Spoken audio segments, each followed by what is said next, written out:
Everyone, स्वागत है आप सबका आपके अपने YouTube channel education experience expo में। I am Nidhi Kaithal. Friends, आज के वीडियो में हम 2021 के करंट अफेयर्स एमसीक्यू को डिस्कस करेंगे। करंट क्वेश्चन के साथ साथ हम वीडियो के लास्ट में कुछ ऐसे जीके के इम्पॉर्टेंट क्वेश्चंस को भी डिस्कस करेंगे जो अक्सर एग्जाम्स में पूछे जाते हैं। तो चलिए फ्रेंड्स, वीडियो को शुरू करते हैं। फर्स्ट क्वेश्चन है, एशियाई विकास बैंक यानी एडीबी असम में बिजली उत्पादन क्षमता बढ़ाने के लिए कितने करोड़ डॉलर का कर्ज देगा? ऑप्शन ए है 29.1 crore dollar, B 23.1 crore dollar, C 13.1 crore dollar या डी 35.1 करोड़ डॉलर। आपका आंसर होगा ऑप्शन बी 23.1 करोड़ डॉलर। एशियाई विकास बैंक असम में बिजली उत्पादन क्षमता बढ़ाने के लिए 23.1 करोड़ डॉलर का कर्ज देगा। इसके तहत 120 मेगावाट क्षमता की जल विद्युत परियोजना स्थापित की जाएगी। इस कार्यक्रम को एडीबी निदेशक मंडल ने जुलाई 2014 में ही मंजूरी दे दी थी। एडीबी की विज्ञप्ति के अनुसार जल विद्युत परियोजना कोपली नदी पर लगाई जाएगी। इस परियोजना से 2025 तक 469 गीगावाट घंटा स्वच्छ ऊर्जा की आपूर्ति बढ़ाने में मदद मिलेगी। साथ ही greenhouse gas carbon dioxide के उत्सर्जन में सालाना 3.6 लाख टन की कमी आएगी। नेक्स्ट है क्वेश्चन नंबर 2। किस देश ने हाल ही में हिंद महासागर में पानी के अंदर ड्रोन का एक बड़ा बेड़ा तैनात किया है? ऑप्शन ए है रूस ने, बी चीन ने, सी बांग्लादेश ने या डी जापान ने।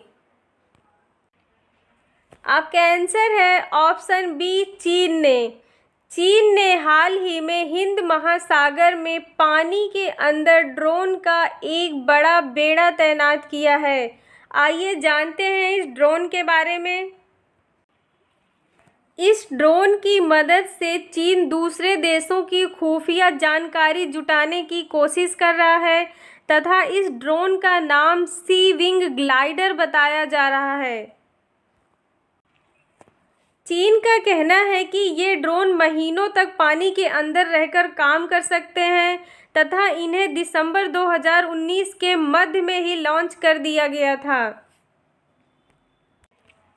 ड्रोन की मदद से 3,400 ऑब्जर्वेशन करने के बाद इन्हें इस साल फरवरी 2021 में रिकवर कर लिया गया।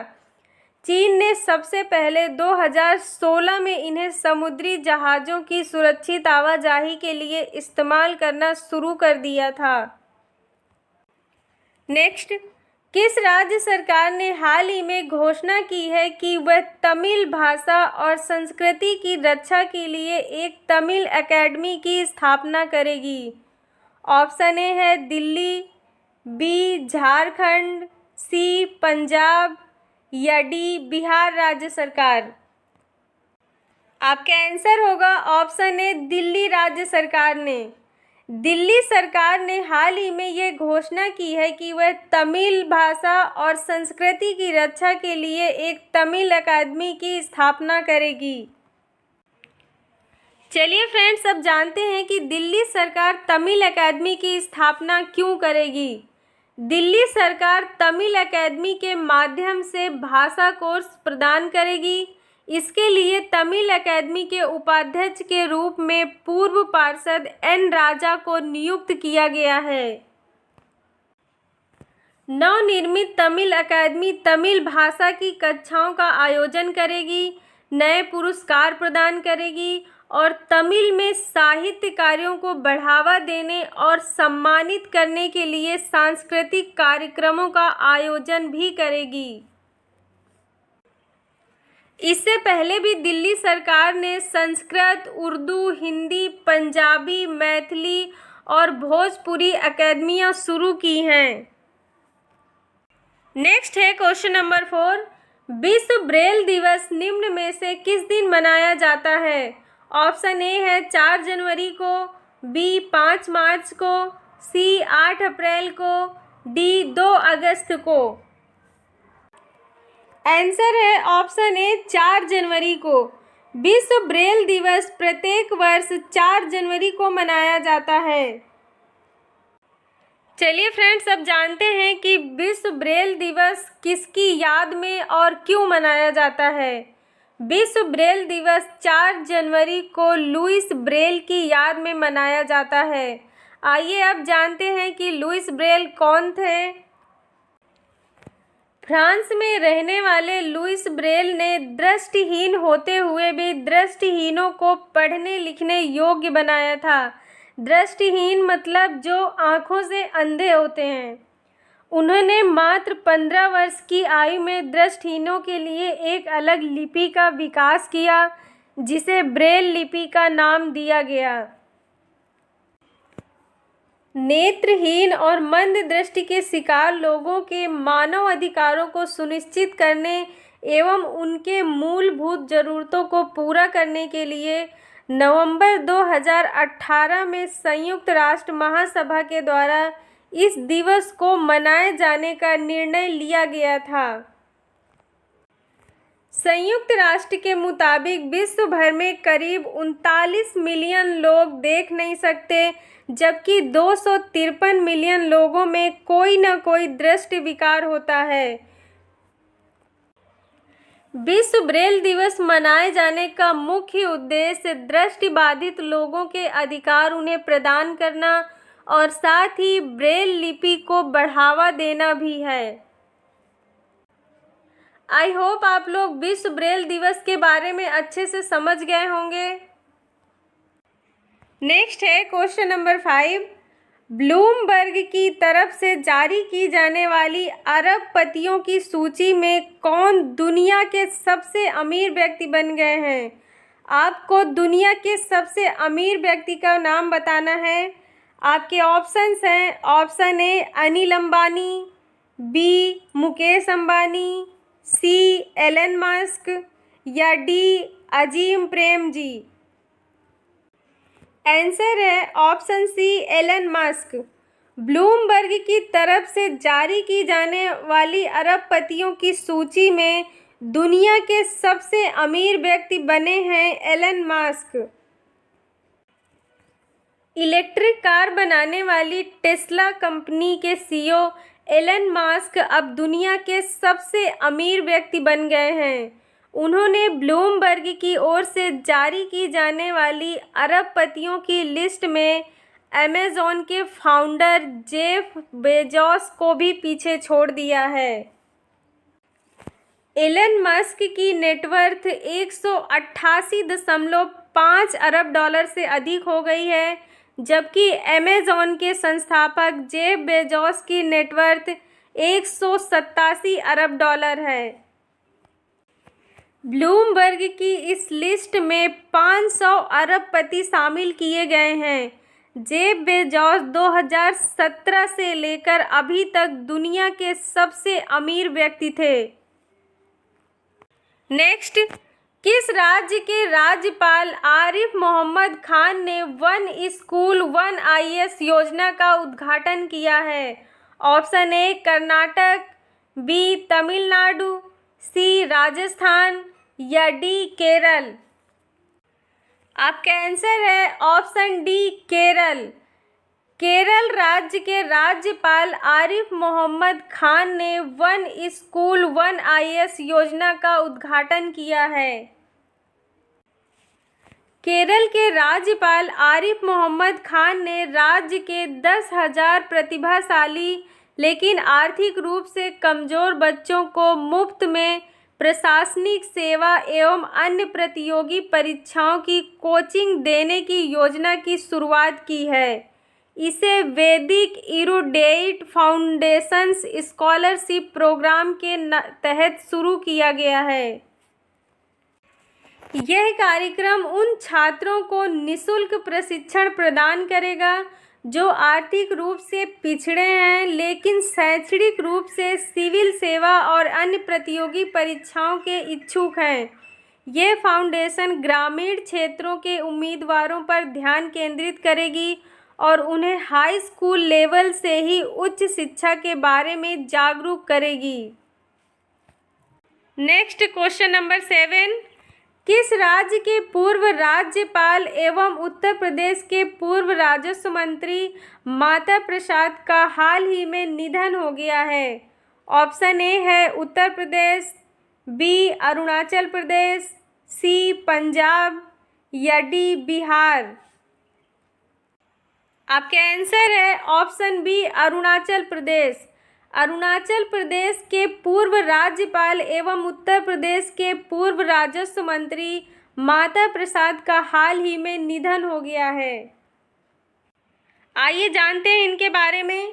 माता प्रसाद ने राजनीति में स्वर्गीय बाबू जगजीवन राम को अपना आदर्श माना था। माता प्रसाद जौनपुर जिले के शाहगंज विधानसभा क्षेत्र में कांग्रेस के टिकट पर 1957 से लेकर 1974 तक लगातार 5 बार विधायक रहे। वह 1980 से 1992 करीब 12 वर्ष तक उत्तर प्रदेश विधान परिषद के सदस्य भी रहे। देश की नरसिम्हा राव सरकार ने 21 अक्टूबर 1993 को माता प्रसाद को अरुणाचल प्रदेश का राज्यपाल बनाया और 31 मई 1999 तक ये राज्यपाल रहे। नेक्स्ट है क्वेश्चन नंबर 8, अफगानिस्तान में भारत द्वारा लोगों को एयरलिफ्ट करने के अभियान को निम्न में से क्या नाम दिया गया है? ऑप्शन ए है ऑपरेशन देवी शक्ति, बी ऑपरेशन गरुड़, सी ऑपरेशन महाशक्ति या डी ऑपरेशन कालचक्र। आंसर है ऑप्शन ए ऑपरेशन देवी शक्ति। अफगानिस्तान में भारत द्वारा लोगों को एयरलिफ्ट करने के अभियान को ऑपरेशन देवी शक्ति नाम दिया गया है। फ्रेंड्स, जैसा कि आप सभी लोग जानते होंगे कि तालिबान ने अफगानिस्तान पर कब्जा कर लिया है।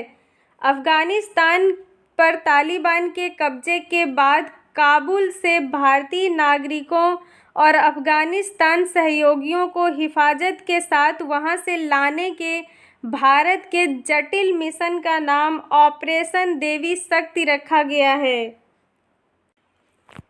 भारत ने 16 अगस्त को काबुल से 40 भारतीयों को विमान से दिल्ली लाकर लोगों को सुरक्षित लाने के जटिल मिशन की शुरुआत की थी। नेक्स्ट, भारत और किस देश की सीमा के पास 11,000 फीट की ऊंचाई पर भारत के सबसे ऊंचे हर्बल पार्क का उद्घाटन किया गया है? ऑप्शन ए है नेपाल, बी पाकिस्तान, सी चीन, डी बांग्लादेश। आपका आंसर होगा ऑप्शन सी चीन। भारत और चीन देश की सीमा के पास 11,000 फीट की ऊंचाई पर भारत के सबसे ऊंचे हर्बल पार्क का उद्घाटन किया गया है। भारत और चीन सीमा से सटे देश के अंतिम गांव चमोली जिले के माड़ा गांव में 11,000 फीट की ऊंचाई पर स्थित देश का सबसे अधिक ऊंचाई वाला हर्बल गार्डन विकसित किया गया है। उत्तराखंड वन विभाग की अनुसंधान शाखा की ओर से तैयार किए गए इस गार्डन में औषधीय महत्व की 40 प्रजातियों को संरक्षित किया गया है। चमोली जिले में बद्रीनाथ मंदिर के पास माड़ा गांव में वन पंचायत की ओर से उपलब्ध कराई गई करीब 3 एकड़ भूमि पर इस पार्क को केंद्र सरकार की कैंपा योजना के तहत 3 साल में तैयार किया गया है। नेक्स्ट है क्वेश्चन नंबर 10, उत्तर प्रदेश सरकार ने राम मंदिर तक जाने वाले मार्ग का नाम किस पूर्व मुख्यमंत्री के नाम पर रखने की घोषणा की है? ऑप्शन ए है मुलायम सिंह यादव, बी कल्याण सिंह, सी विश्वनाथ प्रताप सिंह या डी नारायण दत्त तिवारी। आंसर है ऑप्शन बी कल्याण सिंह। उत्तर प्रदेश सरकार ने राम मंदिर तक जाने वाले मार्ग का नाम पूर्व मुख्यमंत्री कल्याण सिंह के नाम पर रखने की घोषणा की है। उत्तर प्रदेश के डिप्टी सीएम केशव प्रसाद मौर्य ने बताया कि अयोध्या में राम जन्मभूमि परिसर तक जाने वाली सड़क का नाम कल्याण सिंह मार्ग रखा जाएगा। कल्याण सिंह 2 बार उत्तर प्रदेश के मुख्यमंत्री भी रहे हैं। वहीं केंद्र में मोदी सरकार बनने के बाद उन्हें राजस्थान और हिमाचल प्रदेश का राज्यपाल भी बनाया गया था।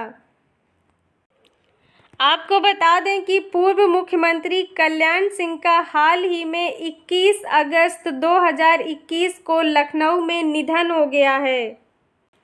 नेक्स्ट है, हाल ही में राष्ट्रपति रामनाथ कोविंद ने निम्न में से किसे मणिपुर का नया राज्यपाल नियुक्त किया है।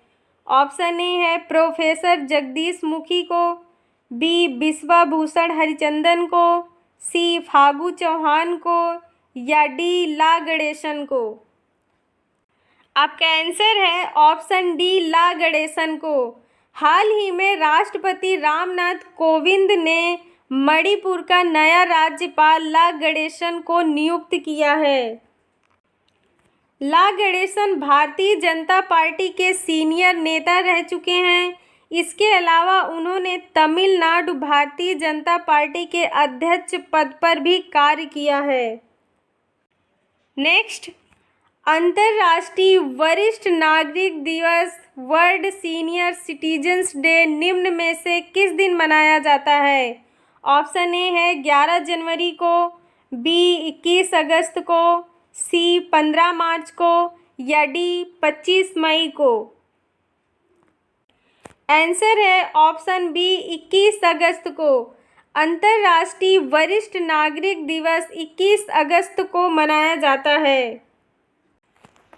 संयुक्त राष्ट्र ने भी विश्व में बुजुर्गों के प्रति हो रहे दुर्व्यवहार और अन्याय को खत्म करने और लोगों में जागरूकता फैलाने के उद्देश्य से 14 दिसंबर 1990 को यह निर्णय लिया कि हर साल 1 अक्टूबर को अंतर्राष्ट्रीय वरिष्ठ नागरिक दिवस यानी बुजुर्ग दिवस के रूप में मनाकर हम बुजुर्गों को उनका सही स्थान दिलाने की कोशिश करेंगे। संयुक्त राज्य अमेरिका में राष्ट्रपति रोनाल्ड रीगन ने 19 अगस्त 1988 को इस प्रस्ताव पर हस्ताक्षर किए और 1 अक्टूबर को इसे न मनाकर 21 अगस्त 1988 को संयुक्त राज्य में पहली बार राष्ट्रीय वरिष्ठ नागरिक दिवस मनाया गया। आज के करंट अफेयर्स क्वेश्चंस अगर आपको अच्छे लगे हों तो प्लीज़ वीडियो को लाइक कर दें। चलिए अब डिस्कस करते हैं जीके के क्वेश्चंस को जो अक्सर एग्जाम्स में पूछे जाते हैं। क्वेश्चन नंबर 1 है, निम्नलिखित में से कौन सी झील कश्मीर में नहीं है। ऑप्शन ए है डल झील, बी लोनार झील, सी उलर झील या डी गडसर झील। आपका आंसर होगा ऑप्शन बी लोनार झील। लोनार झील महाराष्ट्र के बुलढाणा जिले में स्थित एक खारे पानी की विशाल झील है। इसका निर्माण एक उल्कापिंड के पृथ्वी से टकराने के कारण हुआ था। कहा जाता है कि लोनार झील 5 से 8 मीटर तक खारे पानी से भरी हुई है। नेक्स्ट, भारतीय मरुस्थल को क्या कहते हैं। ऑप्शन ए गोबी, बी सहारा, सी थार या डी आटाकामा। आपके आंसर है ऑप्शन सी थार। भारतीय मरुस्थल को थार मरुस्थल भी कहते हैं। थार मरुस्थल इसे महान भारतीय मरुस्थल के नाम से भी जाना जाता है। भारतीय उपमहाद्वीपीय के पश्चिमोत्तरी भाग में विस्तारित एक शुष्क व मरुस्थल क्षेत्र है। थार मरुस्थल भारत और पाकिस्तान में 20 लाख किलोमीटर लगभग 77,000 वर्ग मील पर फैला हुआ है। थार मरुस्थल विश्व का 17वां सबसे बड़ा मरुस्थल है और 9वां सबसे बड़ा गर्म उपोष्णकटिबंधीय मरुस्थल है। नेक्स्ट, कारगिल युद्ध किस वर्ष लड़ा गया था? ऑप्शन ए है 1991 ईस्वी में, बी 1999 में, सी 1998 में या डी 1997 में। आंसर है ऑप्शन बी 1999 ईस्वी में। कारगिल युद्ध भारत और पाकिस्तान के बीच मई से जुलाई 1999 ईस्वी तक कश्मीर के कारगिल जिले में लड़ा गया था। नेक्स्ट, कारगिल युद्ध स्मारक कहाँ स्थित है? Option A Wagah border, B tiger hill Ladakh में, सी गेटवे ऑफ इंडिया या डी शिमला मॉल रोड में। आपका आंसर है option B tiger hill Ladakh में। टाइगर हिल लद्दाख वह क्षेत्र है जहां कारगिल युद्ध स्मारक स्थित है। इसे द्रास मेमोरियल के नाम से भी जाना जाता है। नेक्स्ट, भारत में दिया जाने वाला वीरता के लिए सर्वोच्च वीरता सम्मान क्या है? ऑप्शन ए परमवीर चक्र, बी अर्जुन पुरस्कार, सी महावीर चक्र या डी कीर्ति चक्र। आंसर है ऑप्शन ए परमवीर चक्र। भारत में दिया जाने वाला सर्वोच्च वीरता सम्मान परमवीर चक्र है। परमवीर चक्र भारत का सर्वोच्च सैन्य सम्मान है। यह सम्मान सैनिकों को असाधारण वीरता, शूरता और बलिदान के लिए दिया जाता है। नेक्स्ट है क्वेश्चन नंबर 6। अंतर्राष्ट्रीय मुद्रा कोष यानी IMF की स्थापना किस वर्ष हुई थी? ऑप्शन ए है 1945 में, बी 1965 में, सी 1991 में या डी 1944 में। आपका आंसर है ऑप्शन डी 1944 में। अंतर्राष्ट्रीय मुद्रा कोष यानी IMF की स्थापना 1944 ईस्वी में की गई थी। आइए जानते हैं कि IMF की स्थापना क्यों की गई थी। अंतर्राष्ट्रीय मुद्रा कोष एक अंतर सरकारी संगठन है। इसकी स्थापना अंतर्राष्ट्रीय व्यापार में विनिमय दर को स्थिर करने के लिए की गई थी। नेक्स्ट, तालिबान के संस्थापक कौन थे? Option A Mohammad Omar, B Abdul Ghani Baradar, C Akhtar Mansour या डी ए और बी दोनों। आपका आंसर है ऑप्शन डी ए और बी दोनों, यानी ऑप्शन ए मोहम्मद उमर और ऑप्शन बी अब्दुल गनी बरादर दोनों ही तालिबान के संस्थापक थे। तालिबान की स्थापना मोहम्मद उमर ने 1994 से 2013 के बीच की थी और इसके सह संस्थापक थे अब्दुल गनी बरादर। नेक्स्ट, भारत की स्वतंत्रता के लिए भारतीय राष्ट्रीय सेना का निर्माण किसने किया था? ऑप्शन ए है भगत सिंह ने, बी मंगल पांडे ने, सी सुभाष चंद्र बोस ने या डी चंद्रशेखर आजाद ने। आंसर है ऑप्शन सी सुभाष चंद्र बोस ने। भारत की स्वतंत्रता के लिए भारतीय राष्ट्रीय सेना का निर्माण सुभाष चंद्र बोस ने किया था। नेक्स्ट है क्वेश्चन नंबर 9। भारत के सर्वोच्च न्यायालय की पहली महिला न्यायाधीश कौन थीं? आपके ऑप्शंस हैं option A Sujata Manohar, B Ranjana Desai, C Fathima Beevi या डी ज्ञान सुधा मिश्रा। आंसर है ऑप्शन सी फातिमा बीवी। भारतीय सुप्रीम कोर्ट की पहली महिला न्यायाधीश और भारत की पहली महिला न्यायाधीश फातिमा बीवी थीं। फातिमा बीवी केरल की रहने वाली थीं। फातिमा 6 अक्टूबर 1989 से 29 अप्रैल 1992 तक भारत के सुप्रीम कोर्ट की जज थीं। नेक्स्ट, भारत का पहला नगर निगम कौन सा था? ऑप्शन ए है कलकत्ता, बी लखनऊ, सी मद्रास या डी इलाहाबाद। आपका आंसर है ऑप्शन सी मद्रास। भारत का पहला नगर निगम मद्रास था। नेक्स्ट है, देश में वित्तीय आपातकाल की घोषणा कौन कर सकता है? ऑप्शन ए है भारत के वित्त मंत्री, बी भारत के राष्ट्रपति, सी लोकसभा अध्यक्ष या डी सुप्रीम कोर्ट के मुख्य न्यायाधीश। आंसर है ऑप्शन बी भारत के राष्ट्रपति। भारत के राष्ट्रपति के पास यह शक्ति होती है कि वे देश की वित्तीय स्थिति को देखते हुए वित्तीय आपातकाल की घोषणा करें, लेकिन इसके लिए भी कैबिनेट की सहमति जरूरी है। नेक्स्ट है क्वेश्चन नंबर 12। भारतीय संविधान के किस आर्टिकल में वित्तीय आपातकाल का प्रावधान है? ऑप्शन ए है article 352, B article 356, C article 360 या डी उपयुक्त में से कोई नहीं। आपका आंसर है ऑप्शन सी आर्टिकल 360। आर्टिकल 360 में देश में वित्तीय आपातकाल, आर्टिकल 352 में राष्ट्रीय आपातकाल और आर्टिकल 356 में राज्य में राष्ट्रपति शासन के प्रावधान हैं।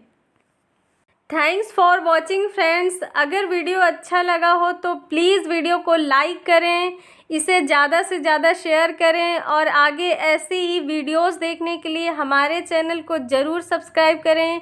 Thank you so much. All the best.